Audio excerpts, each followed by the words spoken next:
Hi, everyone. Welcome to the Community Classroom. This is Dr. Tracy McCarthy, psychologist, attorney, and educator. We're going to be continuing our discussion about Black proxies. Now, we discussed this issue a few years ago. We also discussed this issue with respect to reparations. And so there is no apparent resolution to this issue. And this issue is actually heightening with the current situation that we are dealing with, this current global situation that is impacting people in America in a way that's not impacting other people. And that is something that definitely needs to be explored, as was mentioned before, because something is definitely going on. And there needs to be some clarity about what that is going on, particularly as it revolves around this differential experience that people are having that appears to be related to genetics. That's very odd, and it definitely requires some thought. Now, our discussion is going to be about the crisis at the border. The crisis at the border is bringing up a number of old issues, old wounds that have not been addressed, but they definitely need to be addressed. So we're going to be talking about Black proxies and this dynamic of social engineering and identity theft in America. This identity theft has been going on for quite a long time.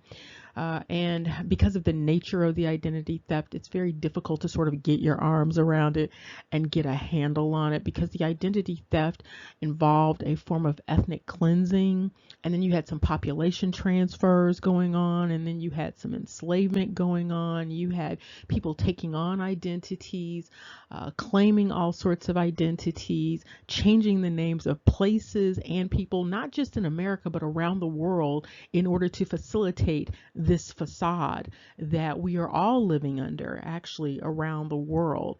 And so we're going to talk about it specifically here, and we're going to talk about the dynamic with respect to the crisis at the border and what's being triggered in terms of that crisis with those who are indigenous to America, those who are watching around the world, and those other individuals who are currently in America. And some of them may be relatives because they come from your ancestors, and sometimes you have ancestors who were oppressed and their identities were stolen by some of your other ancestors. So that's what also complicates this entire issue. It would be great if there could be a conversation between the indigenous people of the Americas and the indigenous people of Africa and the indigenous people of Asia and the indigenous people of Europe. It would be great if there could be a conversation with all of those people because you might see some similarities in terms of their experiences. We're going to talk about the brown indigenous people in America, what's identified as America. That's another part of the identity theft, by even naming the place America. But what you have here in terms of the brown indigenous people was an identity theft based upon this amalgamation. And so you had these Black Europeans, these Black Asians, and Black Africans, and I'm using the term Black meaning brown, but you had all of these entities coming together and creating this amalgamated identity in order to steal the identity of the indigenous people.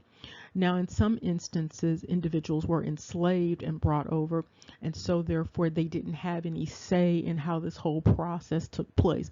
But for the most part, when you look at the numbers, what you are really seeing are Black Europeans coming over, colonizing, Black Asians either being deported or coming over, participating in the colonizing, and Black Africans also participating in the colonizing, and in some instances being enslaved so that they could be taken off of their land, and other individuals who are also brown could take over the land and also take over their identity and now call themselves Africans.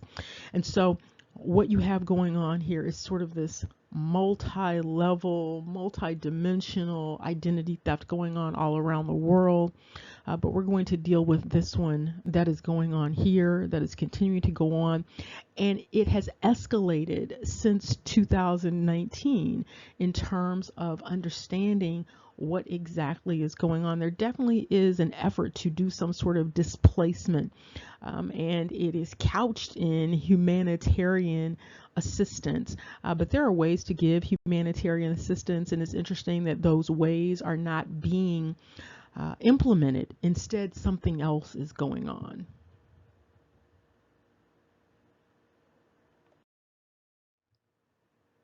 And as we go forward, there's an important thing to keep in mind.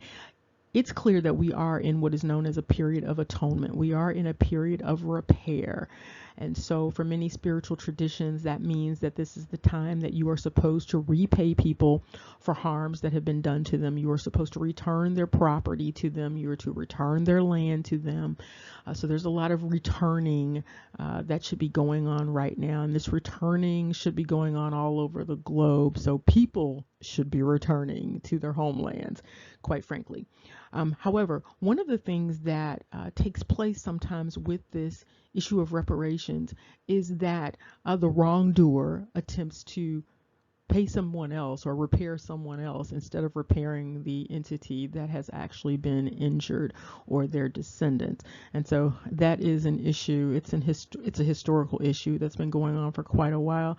And that is part of what is being triggered with respect to the border crisis. And so many of you have seen these depictions of what is going on at the border. And I just want to talk very quickly about what is being triggered for individuals. And so some of you may have looked at some of the commentary about the selective entry of children into the United States. Don't get confused about that.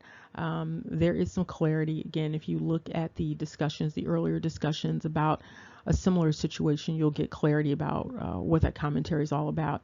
One of the things to be mindful of is that first of all, most of you have never seen border agents on horseback like this before. So this depiction is in many ways sort of out of character in terms of what you are used to seeing. But what's more important is what it is triggering. And so this depiction has been captured. And what it is triggering, whether it is intentional or not, it does look socially engineered, meaning that it was put out there for a reason. That's not to say that this event did not take place.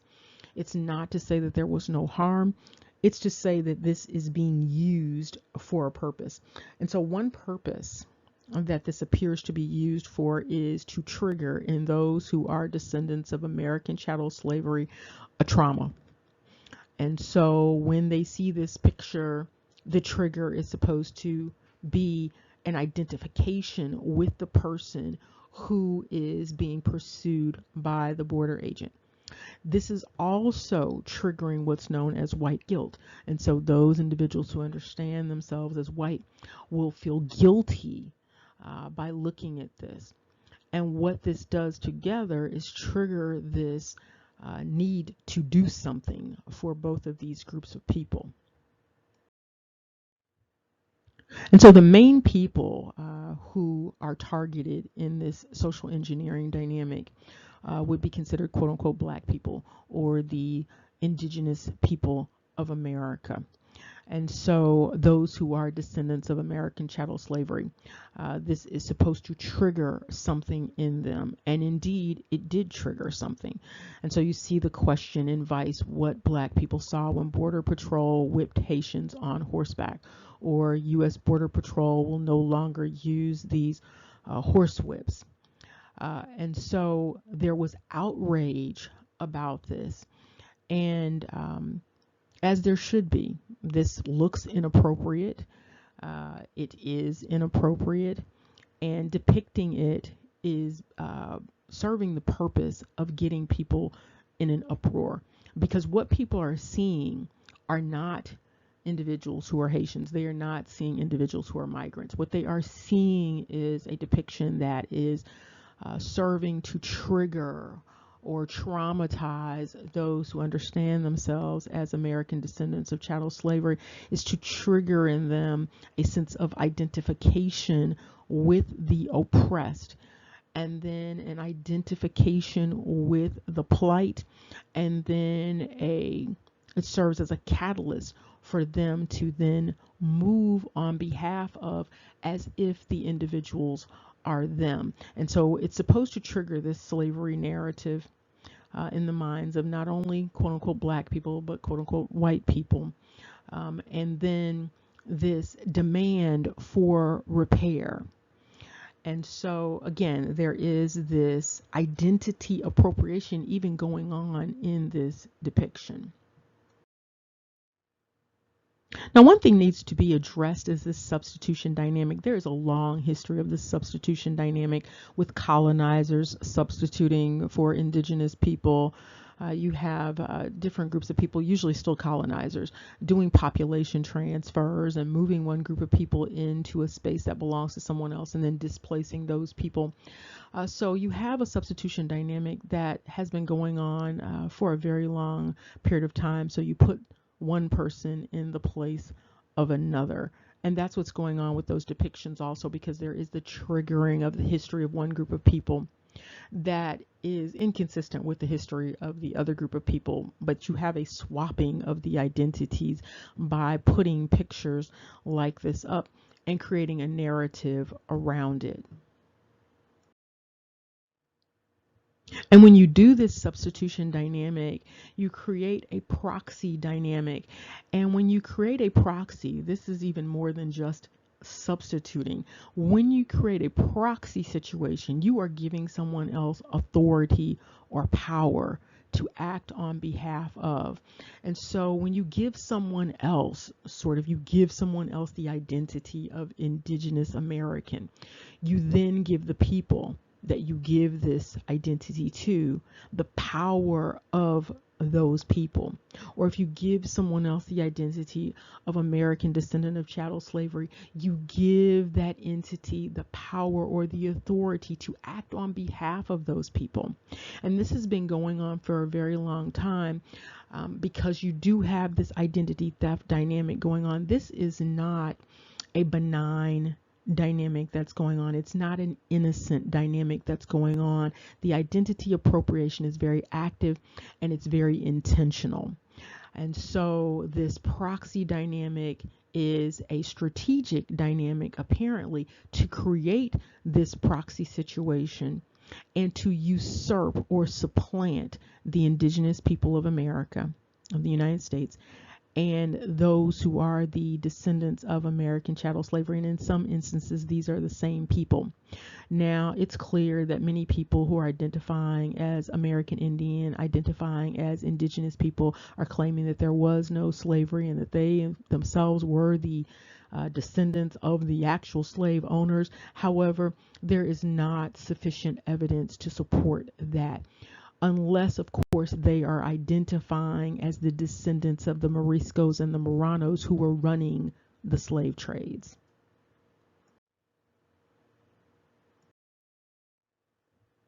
And so in terms of law, you have this proxy dynamic, but you also have locum tenens.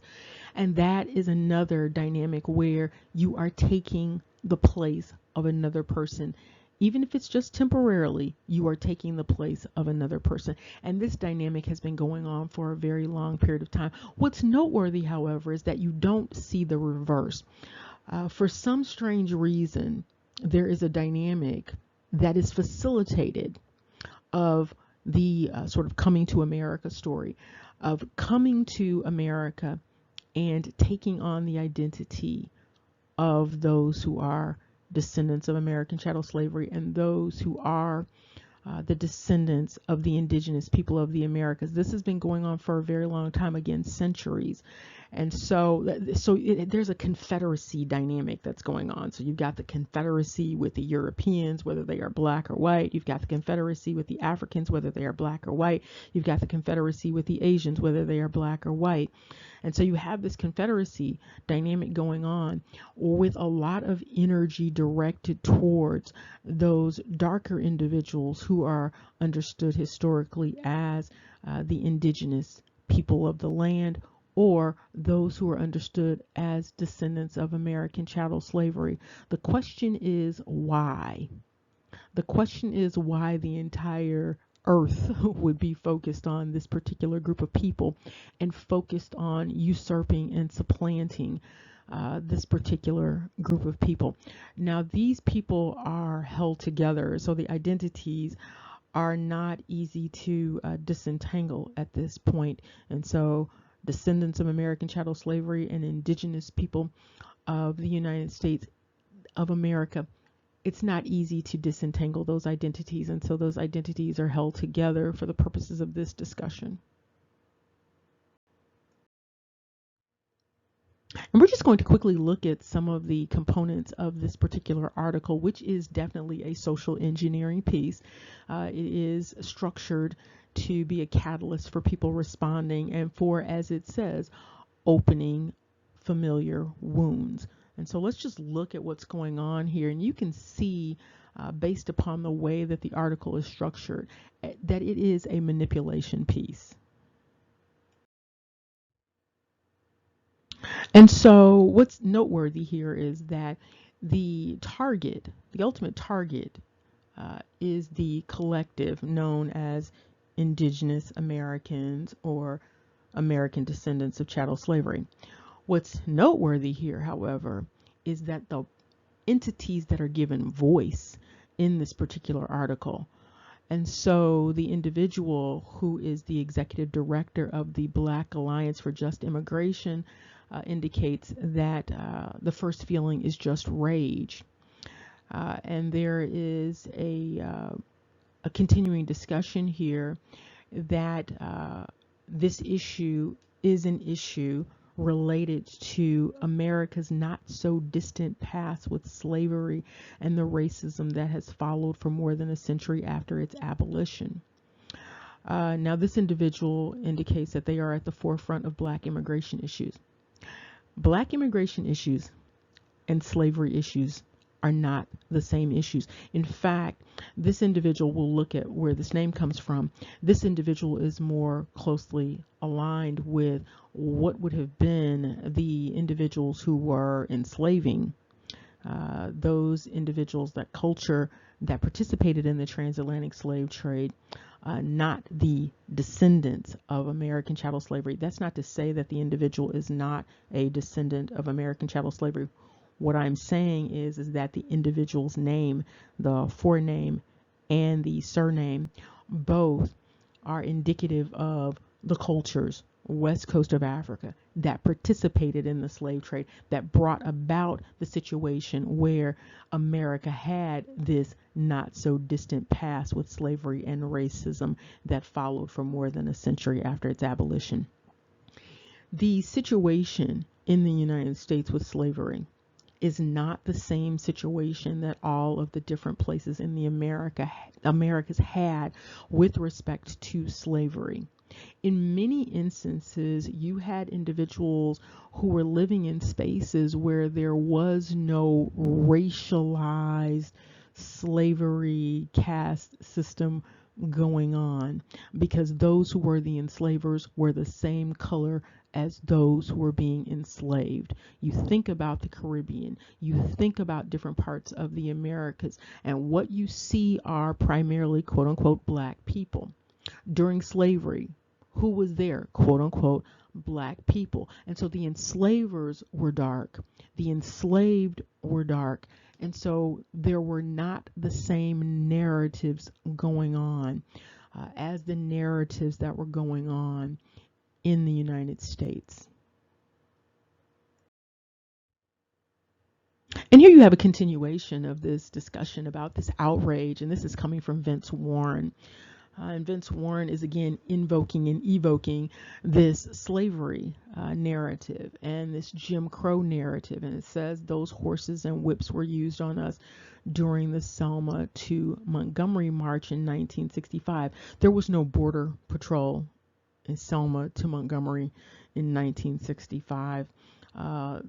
Selma to Montgomery was not about border crossing.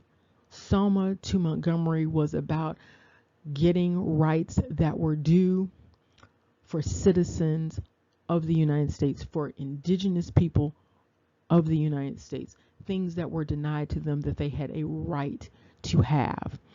And so these are not the same narratives. And when people try to make it look like it's the same narrative, they are being manipulative. I don't care what color they happen to be. It doesn't matter what political party they happen to be. They are being manipulative. And here you see more of this manipulation dynamic. And you see this quote, and it says, the conversation about the way that Black immigrants are criminalized and targeted is a conversation that is often ignored. And this is from the individual from the other piece there. And she indicates it's enraging because we've been raising this alarm for 15 years, and this highlights the ways that people haven't come together. And so there's this assumption that people need to come together based upon race, based upon skin color, not based upon shared experiences, not based upon culture, not based upon harms that have been endured, but simply because of skin color. And so the individual goes on to say, we're hoping that at least on the Black hand side, people are recognizing that we need to be pushing for each other regardless of national origin. Again, what this is doing is basically saying that those who are indigenous, Black American, Brown American, native to the land, that they need to push aside whatever their issues, concerns, and needs are to focus on the needs of everyone all around the world. Same thing for those who are identified as American descendants of chattel slavery. And I'm going to offer this. Those of you who are listening to this, for the most part, if you are listening to this, there's a high likelihood that you have enough on your own plate, and that there is a nuisance. You know, there are some problems going on in America as there are in other parts of the world. But there's also something known as coming to the nuisance. And so this is not something that people have to come to. And so if it is a big problem, whatever is going on in the United States, the best thing to do is to not participate in that. And so if you know that something is a bad situation, don't go to the bad situation. And if you decide to go to the bad situation, don't complain about the bad situation. The people who are in the bad situation probably already know it's a bad situation. And so it's inappropriate for someone to come to the bad situation, tell the people who are in the bad situation that they need to focus on the other people who came from presumably a better situation to the bad situation, asking those individuals to forget about their own bad situation and focus on someone else's bad situation in the bad situation. Hopefully that made sense. And so clearly this individual is not having the same experience as the people that she is asking to understand her situation. Now, one of the things, of course, that you have going on is this conflict about this right of return to the place that this surname suggests. And so there are individuals in the United States who are asking for and looking for opportunities to go to the continent of Africa. And so if there is a focus on immigration and migration and this crisis, and there's a belief and a need to represent all of the people who have issues around this, there should also be a focus on these individuals who understand themselves as descendants of American chattel slavery, understand themselves as coming from Africa. There should be a focus on helping them to get their needs met just as much as there is a focus on trying to get the needs met of those who are trying to come to America. And so those who are trying to leave America should get the same regard as those who are trying to come to America. But the fact is that the majority of brown people who are indigenous to America are not trying to leave America. And so there is very little time or instance in which individuals are spending effort trying to go somewhere else. And so individuals who are in the Americas probably need to focus on taking care of what's on their own plate. And if people want to reach out to other entities, that's what people should be doing. People should be doing service in terms of performing service for other people around the world. However, people need to make sure that home is taken care of first and foremost. And then you can give from a space of your cup overflowing. And we've talked about that before. But for someone to ask to dip into your cup is a problem. And this problem is going to grow as we continue to deal with this current crisis that we are dealing with. And again, here you see additional information related to this advocate. She's been an attorney for 25 years, a co-founder of Justice Warriors for Black Lives, Human Rights Advocacy, executive director of Black Women's Forum, has worked with Maxine Waters, a former professor of Pan-African Studies.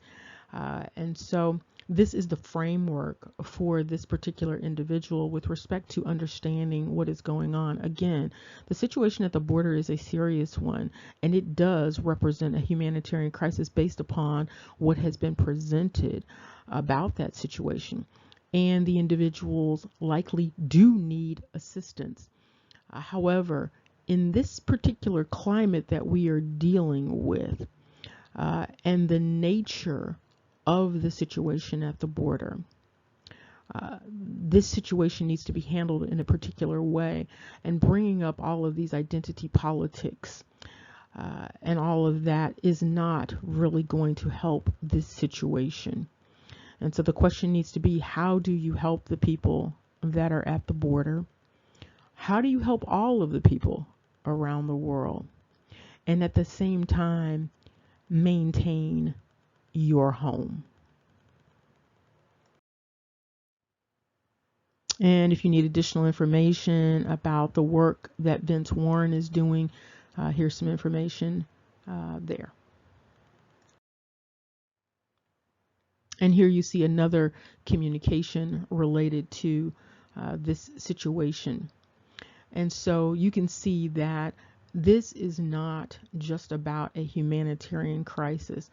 This is about an agenda, and the agenda is about immigration. It's an immigration agenda, but the immigration agenda is not the same as a reparations agenda. This is not the same thing as an agenda for those who are descendants of American chattel slavery. This is not the same as the agenda for those who have had their lands stolen by that confederacy, the European, Asian, African Confederacy.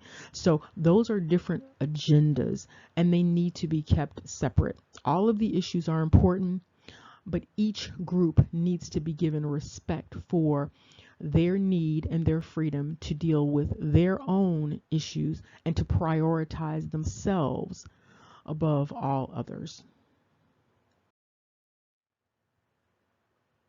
And one of the reasons why you know that this is an agenda and it is a social engineering dynamic is that you have the blending of all of these narratives. And so you also have the narrative about a record number of African immigrants at the U.S.-Mexico border. One question is, how are all of these people getting to this U.S.-Mexico border? That is not exactly the closest place in terms of entering the United States. However, you have these narratives that are being all mixed together and amalgamated with the narrative about American chattel slavery, with the experience of the descendants of American chattel slavery, with the descendants of Jim Crow in America, with the narrative and the experience of those who are indigenous to the Americas and who do not have their rights respected on their own land.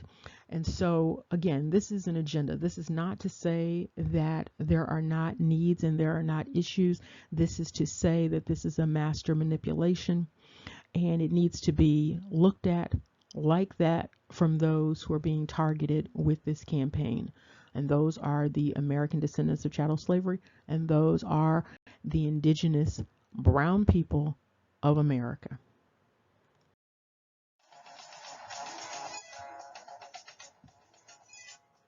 And as we wrap this up, another note about proxies. There is a pattern in the United States of brown people having leadership that does not come from among them. Now, some people might say that the problem is with the proxy leader. However, the problem is not necessarily with the leader. The problem is with the follower. It is incumbent upon people to be mindful of who they are choosing to follow, and it's important for them to understand who they are following. And so when you have a bad leader, it's not so much that the leader is bad, it's that the followers are not choosing a good leader. Remember, knowledge is power. Take care. See you soon.